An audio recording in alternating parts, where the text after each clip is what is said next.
Mara ta' 61 sena baqgħet tinżamm arrestata wara li ġiet mixlija b'importazzjoni ta' 7 kilogrammi kokaina.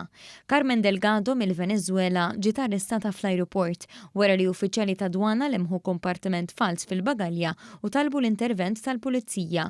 Fil-qort intqal li droga nstabet fil-bagalja wara titjira minn Barcellona. Hija wieġbet mhix ħatja għal dawn l-akkużi. Jean Paul Azzopardi ngħata l-ħelsien mill-arrest wara li ġie akkużat li f'Lulju li għadda weġġa raġel gravi b'daqqa ta' pon waqt li kellu xi jgħid mas-sieħba tiegħu.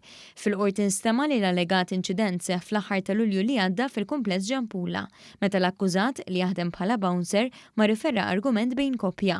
Il-vittma qal li d-daqqa li qala mingħand l-imputat ikkawżatlu problemi fil-vista. Azzopardi wieġeb mhux ħati għall-akkużi fil-konfront tiegħu u talab għall-ħelsien mill-arrest. U ngħata l-ħelsien mill-arrest fuq depożitu ta' €500 u garanzija personali ta' €5,000.